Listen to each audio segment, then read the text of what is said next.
Uniform civil code को लेकर पूरे देश भर में चर्चा लगातार जारी है, लेकिन न्यूज इंडिया देश का एकमात्र ऐसा चैनल जो लोगों की राय लेकर ग्राउंड जीरो से आपके बीच आ पहुंचा है।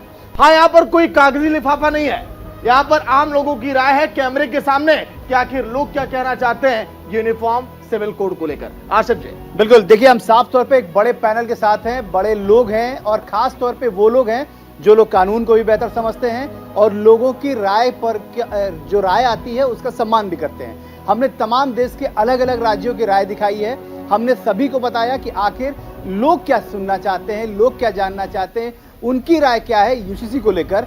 सवाल तहसीन साहब से कर रहे थे लगातार, अमिताभ जी ने जो सवाल खड़े किए हैं, तहसीन साहब उसे क्या जवाब देंगे आप? अमिताभ भाई ने बहुत अच्छे सवाल खड़े किए, लेकिन मेरे एक भी सवाल का ना उत्तर दिए ना उन्होंने मेरे सवाल, उनके सवाल में उन्होंने खुद जवाब दे दिए। एक, अमिताभ भाई ने बोला लॉ कमीशन अभी तक डिस्कस कर रहा है, बिल्कुल सही, तो डिस्कस कर रहा है तो करेगा डिस्कस, जब प्रपोजल होगा तब उस पर बहस होगी। लेकिन जो प्रीवियस लॉ कमीशन है जितने भी, उन्होंने कहा यूसीसी अनडिजायरेबल है। मोदी जी ने बनाया था लॉ कमीशन प्रीवियस वाला, अनडिजायरेबल। दूसरी चीज, विनोद भाई आप ही की बात ले रहा हूँ, आप ही की बात, विनोद भाई आप ही की बात, आपको लग रहा है कि देश में कानून नहीं होना चाहिए? आप ही की बात ले रहा हूँ, स्पेशल मैरिज एक्ट। विनोद भाई ने एक बहुत अहम बात बोली, अमिताभ विनोद भाई ने उठा रहे हैं, एक मिनट, विनोद भाई ने एक बहुत अहम बात बोली। विनोद भाई ने शो ब्रेक में जाने के पहले बोले जो लोग देश के खिलाफ है, जिनकी जिहादी मानसिकता है, जो संविधान के खिलाफ है, वो यूसीसी का अपोज करते हैं। विनोद भाई के शब्द हैं, मैं बिल्कुल मानता हूं इस बात को, सजदा करता हूं उनके सामने, मैं इनको नमस्ते करता हूं। ऑर्गेनाइजर 1973 में केआर मलकानी को इंटरव्यू देते हुए गुरु गोलवलकर साहब कहते हैं, पढ़ता हूं, इंटरव्यू भी ले आया हूं, यहां पेपर में देख लीजिए, मैं चीटिंग नहीं करता हूं। The UCC is neither wanted not desirable. अरे बताओ ना, देखो अभी सुझाव आपके मांगे उसने विधि आयोग ने। बात सुन लीजिए, श्री गुरुजी ने उस समय क्या बोला था, क्या नहीं बोला था, उसको यहाँ कोट करने से विनोद जी उनकी बात सुन लीजिए, जानकारी ठीक नहीं है। विनोद जी उनकी बात सुन लीजिए, फिर आप जवाब दीजिएगा, आप जवाब दीजिएगा। गुरु गोलवलकर साहब कहते हैं कि ये नहीं चाहिए देश के अंदर, ये रास्ता नहीं है देश को एक करने का, देश के एकता अलग रास्ते चल, उन्हीं का इंटरव्यू है, उन्हीं का। अब विचार को आप एंडोर्स करते हैं, आप ये कहना चाहते हैं एक विचार को आप एंडोर्स करते हैं, आप रिजेक्ट कर दीजिए, मैं बता, आप रिजेक्ट कर दीजिए। मैं कह रहा हूं, अब मैं कांग्रेस संघ के विचारों से सुन लीजिए, जवाब देने में अच्छा रहे। जो आपने कहा कि जिहादी मानसिकता गलत है, सागर भाई कह रहे थे 47 से दुर्भाग्यपूर्ण है कि नहीं आया, तो मैं ये कह रहा था इसको अपोज आरएसएस कर रही थी। एक विनोद जी 5 मिनट बिल्कुल आप आइए। आप जब हिंदू कोड बिल आया, सागर भाई सुन लीजिए, सर सुन लीजिए, जब हिंदू कोड बिल आया सबसे ज्यादा इसका अपोज भारतीय जनसंघ ने किया, आरएसएस ने किया हिंदू कोड बिल का, और उस वक्त से यूसीसी की जब बात चल रही थी आरएसएस ने इसका अपोज किया। मैं उस बात में भी नहीं जाता हूं इतिहास में, आज की हम वर्तमान की बात करते हैं। मैं सिर्फ 2 सवाल पूछ रहा हूं, इसका मुझे उत्तर दे दीजिए। क्या गोवा में एक शादीशुदा मर्द दूसरी शादी कर सकता है, वो प्रावधान जाएगा क्या? अरे मैंने बोला ना तहसीन, वो सब जानते हैं, रिपीटेटिव हो रहे हैं, 4 बार रिपीट करने से कोई बात रिपीटेटिव हो रहे हैं। मैंने जवाब दिया उसका, जाना चाहिए, मैंने जवाब दिया उसका। अमिताभ भाई सुन लीजिए, अगर स्केड्यूल 6 नहीं जाना, मैंने जवाब दिया है उसका तहसीन जी। सुन लीजिए, आपने नहीं दिया, आप बता नहीं रहे जा रहे हैं, आप लॉ कमीशन डिसाइड करेगा क्यों? मैंने जवाब, सुन लीजिए ना अमिताभ भाई, सुन लीजिए, लॉ कमीशन तय करने के लिए एक मिनट, पार्लियामेंट सुनिए, एक मिनट, अरे एक मिनट अमिताभ भाई, लास्ट लाइन कंफ्यूज कर रहे हैं, लास्ट लाइन कह रहा हूं। त्रिपुरा और नागालैंड में बीजेपी का मैनिफेस्टो सुन लीजिए, बीजेपी का मैनिफेस्टो त्रिपुरा नागालैंड में कब चुनाव हुआ? मार्च 2023 में, बिल्कुल कोई गलत नहीं। बीजेपी का मैनिफेस्टो कहता है इंग्लिश के अंदर, the BJP shall ensure that UCC is not implemented in the states of Nagaland and Tripura. बताइए क्यों? बताइए, एक देश में एक कानून, नागालैंड देश का हिस्सा नहीं है, त्रिपुरा नहीं है, क्यों यूसीसी के बारे में बीजेपी ने डाला? बताइए, 2023 मार्च में डाला है। सुन लीजिए, जवाब सुन लीजिए। वो बीजेपी शुरू से कह रही है कि हम यूनिफॉर्म सिविल कोड लाएंगे, आप एक छोटे से पुर्जे को लेके बैठे हो आप। अरे भाई वो तो मेन एजेंडा का हिस्सा है। आप देखिए कि राम मंदिर के बारे में बीजेपी ने कहा, वो सच्चा करके दिखा दिया। आप देखिए कि ये जो अपने धारा 370 के बारे में कहा, वो सच्चा करके दिखा दिया। अब यूसीसी के बारे में पहल कर रहे हैं, आपको विरोध करना है विरोध करिए, लेकिन इधर उधर दाएं बाएं करके गोल मोल जलेबी बनाने से कोई फायदा नहीं है। कांग्रेस स्पष्ट करे, कांग्रेस इस बात से क्यों भाग रही है? नागालैंड में झूठ क्यों बोला? मैं कहता हूँ झूठ क्यों बोल रहे हो आप? त्रिपुरा में आप ये क्यों नहीं बताते? अरे भाई अपने जिहादी मित्रों को समझाइए ना। वो लखनऊ की फिरंगी बाबा उसमें मस्जिद में बैठ करके और नमाजियों को तकरीर देते हुए। मुझे बताइए, ऐसे पॉलिटिकल विषय पर ये जो कानूनी मामला है उसको क्या मस्जिद में डिस्कस करोगे, नमाजियों के सामने डिस्कस करोगे, नमाज की जगह पर करोगे? अरे कमाल की बात है यार, ये कोई तर्क अरे हुआ? मुझे बताइए, आप ये रिलीजियस प्लेस है, पॉलिटिकल प्लेस है? नागालैंड में झूठ क्यों बोला? आप मस्जिद में क्यों बैठे? क्या उत्तर हुआ? मुझे बताइए, रिलीजियस प्लेस है, पॉलिटिकल प्लेस है? एक बात। दूसरी बात, कांग्रेस किस बिल में घुसी हुई है? आज तक उसने अपनी स्थिति स्पष्ट नहीं करी। क्या कर यूसीसी में वो क्या चाहती है? आपके पास अरे बताओ ना।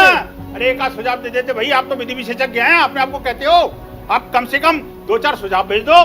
लेकिन सुझाव के नाम पर विरोध भेज रहे हैं ये। इनके पास सिर्फ यही है कि विरोध करना है। आप देखिए कि मुस्लिम पर्सनल बोर्ड ने अपने जो प्री ड्राफ्टेड ईमेल में क्या लिखा है? प्री ड्राफ्टेड ईमेल में ये लिखा है कि हमारी शरीयत का कानून खत्म हो जाएगा, इसलिए हम इसका विरोध करेंगे, हम ये नहीं चाहते। अरे भाई क्यों? कैसे पता? मुझे वही तो पूछ रहा हूँ, मुस्लिम पर्सनल बोर्ड को कैसे पता लग गया वो कि भी शरीयत कानून खत्म हो जाएगा? अरे मैं कहता हूँ, देखिए विधि आयोग ने अपने सुझाव मांगे हैं, न कि रिजेक्शन मांगा, न कोई समर्थन मांगा, न विधि आयोग ने ये कहा कि ना अपना कोई ड्राफ्ट दीजिए। मैं कहता हूँ फिर भी आप ड्राफ्ट दे सकते हैं, लेकिन विरोध करना ये मुझे लगता है लोकतंत्र की हत्या जैसा है। त्रिपुरा में बीजेपी ने देखिए क्या कि सभी राज्यों की रिपोर्ट हम दिखा रहे हैं विनोद जी। राजस्थान के लोगों की यूनिफॉर्म सिविल कोड को लेकर क्या रहा है, जब न्यूज इंडिया की टीम वहां पर पहुंची लोगों से जानने के लिए, तो उन लोगों ने क्या कहा है, सुनिए पहले एक बार।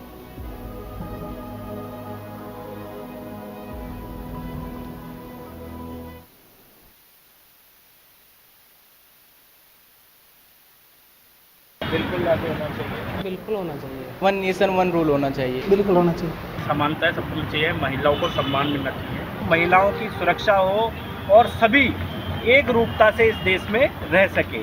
बिल्कुल होना चाहिए, और ये देश के नागरिकों की भलाई के लिए। लेकिन मैं ये कहूँगा अभी तक कोई ड्राफ्ट पेश हुआ नहीं है, तो ड्राफ्ट जब पेश हो और अगर उसमें संशोधन की गुंजाइश भी हो तो सभी धर्मों और विपक्ष के प्रतिनिधियों को बुला के एक संशोधन की गुंजाइश भी उसमें रखनी चाहिए। ये बीजेपी को फायदा पहुंचाने वाला मुद्दा है, ये डेफिनेटली पहुंचाएगा। मेरे को तो नहीं लगता। प्रॉफिट भी है और नुकसान भी है, दोनों है। पार्टी को फायदा पहुंचेगा जब भी वो इस चीज़ को इस टाइम पर लेकर के आ रहे हैं। बीजेपी है जो कि ऐसे रूल्स ऐसे टाइम पे देती है, ऐसा नहीं है कि वोटिंग के टाइम पे वो दे रही है। उसको वोटिंग से मतलब नहीं, उसको जनता से मतलब है। वोटिंग तो उनकी गिरेगी, कुछ लोग हैं जो वोटिंग कम भी करेंगे इस मत्थे को लेकर के, उनकी वजह से उनकी वोटिंग भी कम होगी। बट बीजेपी ये चीज़ नहीं देखती है, वो सिर्फ काम देखती है।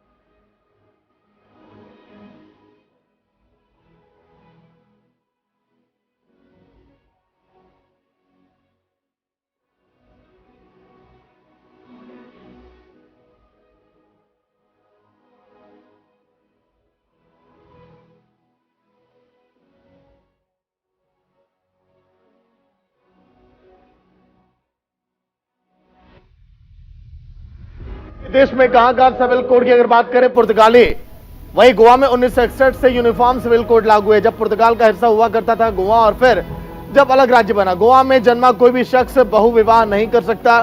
आपने हमारे तमाम पैनल में जो मेहमान है उनसे भी आपने सुना कि गोवा में आखिर यूनिफॉर्म सिविल कोड के अंदर क्या क्या यहां पर नियम आते हैं। बिल्कुल सागर, तो लगातार हम दिखा रहे हैं और लगातार 3 घंटों से ये सिलसिला चल रहा है। हमने देश के तमाम राज्यों की एक वहाँ के लोगों की राय जानी है, वहाँ के लोग किस तरीके से यूनिफॉर्म सिविल कोड को लेकर अपनी राय दे रहे हैं। छोटी छोटी सी, क्योंकि वक्त की कमी है तो मैं छोटा छोटा रिएक्शन, सबसे पहले अमिताभ सिन्हा जी आपके पास आ रहा हूँ, छोटी सी राय, फिर मैं बाकी कैलाश सोनी जी और तहसीन पूनावाला जी और फिर विनोद बंसल जी के पास जाएंगे। अमिताभ जी। धन्यवाद। सबसे पहले मैं अपने प्रिय मित्र विनोद जी की बात को थोड़ा सा सुधारूं। उन्होंने बहुत ही एक क्षुब्ध शब्द में कहा कि क्या ये धार्मिक मामलों में राजनीतिक चीज़ जो मस्जिदों से हो रही है, क्या ये शोभा देती है? विनोद जी, ये आपको मानना पड़ेगा कि इस्लाम जो है वो एक सिर्फ और सिर्फ राजनीतिक व्यवस्था है। वो एक पॉलिटिकल, वो स्पिरिचुअलिज्म उसमें बहुत कम है। वो सिर्फ और सिर्फ जब दारुल इस्लाम और दारुल हरब की बात करता है, शासन इस्लाम का कहाँ होगा और कहाँ इस्लाम का शासन नहीं होगा, तो वो एक राजनीतिक व्यवस्था के लिए ही वो पूरी व्यवस्था है विनोद भाई। इसलिए उस पर कोई कन्फ्यूजन नहीं करना चाहिए। और मस्जिद में भी यही चीज़ें तकरीरें होंगी। अब मैं बात करता हूँ जो ये नहीं, एक मिनट। और दूसरी बात तो तहसीन जी बहुत ही मेरे प्रिय हैं। उन्होंने, मैं बार बार इसलिए कह रहा हूँ क्योंकि मैं वाकई में मानता हूँ कि ये मुसलमानों के उस तबके का प्रतिनिधित्व करते हैं जो ज़्यादा खुले विचारों के हैं। बहुत कम संख्या, बहुत कम, ये अल्पसंख्यक हैं असली में तो इनका जो कहना है कि जो ये सारी जो इनकी एप्रीहेंशंस हैं, जो मेघालय के बारे में, नागालैंड के बारे में और ये सारी चीज़ें जितनी भी हैं, उसके बारे में मैं इतना कहना चाहता हूँ कि जो भी राय बनेगी वो बनेगी एक कंसेंसस के आधार पे और उसके बाद गवर्नमेंट के उस जो लॉ कमीशन के आधार पे रिकमेंडेशन पे पार्लियामेंट में इस पे डिबेट होगा, बहस होगा और उसके बाद उसमें लॉ इनएक्टमेंट होगा। इसमें कोई मैंने जैसा कहा कि कोई कॉन्स्टिट्यूशनल अमेंडमेंट जैसा कोई हिसाब नहीं है। एक कानून बनेगा और यूसीसी लागू होगा। अब उसके फॉर्मेट में आपको यदि सुझाव देना है कि नहीं ये पूरे भारत में एक लगाओ, नागालैंड और त्रिपुरा, नागालैंड मिजोरम को भी मत कंसीडर करो, तो ये तहसीन जी आप करिए ना, आप सुझाव दीजिए, आप प्रश्न मत उठाइए, आप सुझाव दीजिए। आपको लगता है कि नहीं मुसलमानों को भी ये, चूंकि ये शरिया के खिलाफ है, ये हजरत मोहम्मद के चलिए अमिताभ जी कंक्लूजन पे हम सर, वक्त थोड़ा कम है हमारे पास। अमिताभ जी माफ करिएगा, वक्त थोड़ा कम है सर। तो मैं और विनोद जी कंक्लूजन ये कर रहे हैं, नहीं कंक्लूजन ये है मेरा, कंक्लूजन जो मेरा ये है कि देखिए औरतें जो हैं इस्लाम धर्म की, उनके लिए थोड़ा सा तो सोचो कि औरतें जो हैं वो बच्चा पैदा करने की मशीन बना ली गई हैं। वहां पर 4-4 शादियां करो, 32-32 बच्चे पैदा करो। जो 3 करोड़ की मुसलमानों की आबादी भारत में थी, आज 38 करोड़ हो गई है, 28 करोड़ हो गई है, तो 8 गुना की आबादी बढ़ी है भारत में। ये अमिताभ जी किस तरह की बातें कर रहे हैं? पढ़े लिखे आदमी हैं आप, इस तरह की बातें आपको शोभा देती है क्या? आप बताइए, एक तरफ तो आप इतने ज्ञानवर्धन बातें कर रहे हैं, दूसरी तरफ आप इस तरह की छोटी छोटी बातें कर रहे हैं। माफ कीजिए, चलिए आपके पास लौटेंगे, लेकिन सुरेश सोनी जी हैं, सांसद हैं। तहसीन भाई एक मिनट, हम कम से कम इस तरह की चीजें, सुरेश सोनी जी आप सांसद हैं, बात चर्चा ये हो रही है कि ये चीजें जाएंगी संसद में और संसद में इस पे चर्चा होगी, बजाबते वहां पे कानून को बनाने की ये प्रक्रिया शुरू होगी। कैलाश जी जी कैलाश जी, निश्चित रूप से अभी ये लॉ कमीशन की रिपोर्ट, आपके स्थायी समिति की रिपोर्ट और पूरे देश भर के सारे लोगों की, आपके जैसे चैनल के जो डिस्कशन है, इन सब का कंक्लूजन निकाल के, और ये सुप्रीम कोर्ट का डायरेक्शन है और ये अनिवार्यता है मानव जाति के कल्याण के लिए, पूरे देश के उत्थान के लिए। ये देश की जरूरत है एक कानून, और इसमें प्रसन्न होना चाहिए लोगों को। लेकिन लोग सवाल करते हैं, क्या माने यहाँ का देश का आवाम बराबरी के हक सबको देना चाहता है। आज अल्पसंख्यकों के साथ पूरी दुनिया में क्या व्यवहार हो रहा है, और हम बराबर का हक देना चाहते हैं, इसमें आपत्ति क्या है? चलिए बिल्कुल, देखिए कैलाश जी आवाज बुलंद करिए सर, हो सकता है क्योंकि इसीलिए हमने ये बोला है कि 2024 की लड़ाई अब यूनिफॉर्म सिविल कोड पर आई और देखना होगा कि क्या होता है इस पर।